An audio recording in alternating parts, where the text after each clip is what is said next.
ঠান্ডাজনিত রোগীর সংখ্যা, আক্রান্তদের মধ্যে বেশি শিশুরা। এ নিয়ে আরও জানাতে খুলনা শিশু হাসপাতাল থেকে যুক্ত হচ্ছেন সহকর্মী রামিম চৌধুরী। রামিম, জানাবেন যে হাসপাতালে রোগীর চাপ কেমন দেখছেন এবং চিকিৎসা নিতে যারা আসছেন তাদের কোনো দুর্ভোগের অভিযোগ আছে কিনা?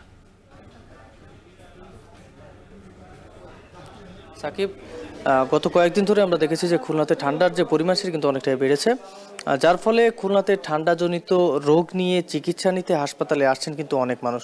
এর মধ্যে বেশিরভাগই কিন্তু শিশু রোগী রয়েছেন। শিশু রোগীদের সংখ্যা কিন্তু এর মধ্যে অনেকটাই বেশি। আজকে আমরা রয়েছি খুলনা শিশু হাসপাতালে এবং এই হাসপাতালে কিন্তু যে শয্যা সংখ্যা রয়েছে, প্রায় শয্যা সংখ্যায় কিন্তু সম্পূর্ণ রয়েছে রোগীতে। এখানে চিকিৎসকরা যেটি বলছেন যে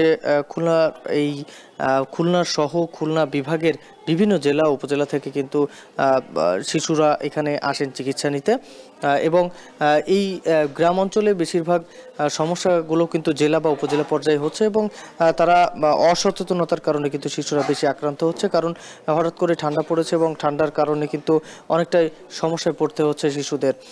এ নিয়ে যদি আজকে একটু পরিসংখ্যানটা আপনাকে বলি, আজকে কিন্তু মোট 242 জন শিশু রোগী চিকিৎসাধীন রয়েছেন খুলনা শিশু হাসপাতালে।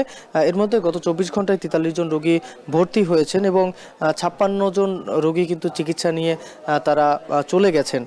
তবে গতকালকে কিন্তু গত 24 ঘন্টায় কিন্তু 2 জন শিশুর মৃত্যু হয়েছে নিউমোনিয়া জনিত সমস্যায়। মোটামুটি বললে চলে যে খুলনায় কিন্তু এই শিশু হাসপাতালে অন্তঃবিভাগ কিন্তু একেবারে সম্পূর্ণ ভরা রোগীতে।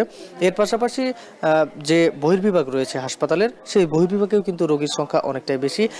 সাধারণত 2 থেকে 300 রোগী কিন্তু প্রতিদিন বহির্বিভাগ থেকে চিকিৎসা নিয়ে চলে যায়।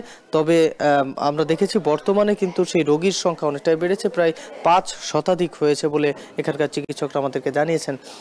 চিকিৎসকরা যদি বলছেন যে বর্তমানে কিন্তু ঠান্ডাজনিত রোগ বলতে সর্দি কাশি সহ বিভিন্ন রোগে আক্রান্ত হচ্ছেন, শ্বাসকষ্টজনিত রোগে আক্রান্ত হচ্ছে শিশুরা। এর মধ্যে সবথেকে বেশি সমস্যা কিন্তু করছে নিউমোনিয়া। গতকালকে যে 2 জন শিশু মারা গিয়েছেন তারা কিন্তু তাদের সমস্যা ছিল নিউমোনিয়া জনিত কারণ এবং এই কারণে তাদের মৃত্যু হয়েছে। এর পাশাপাশি আরেকটি বিষয় আপনাকে জানিয়ে রাখি যে খুলনা শিশু হাসপাতাল ছাড়াও খুলনার বিভিন্ন হাসপাতাল রয়েছে, যেমন খুলনা মেডিকেল কলেজ হাসপাতাল, খুলনা সদর হাসপাতাল, এর পাশাপাশি বেসরকারি কিছু হাসপাতাল রয়েছে। প্রত্যেকটা হাসপাতালে কিন্তু এই ঠান্ডাজনিত রোগ নিয়ে চিকিৎসা নিতে আসছেন রোগীরা। তো এই ছিল আমার কাছে সাকিব খুলনা থেকে সবশেষ খবর ঠান্ডাজনিত রোগে আক্রান্তের। খুলনা থেকে যুক্ত ছিলেন রামিম চৌধুরী, তিনি জানাচ্ছিলেন শীতজনিত যে রোগীরা তাদের খবর। আরএফএল গিজারে আছে ওয়ার্ল্ড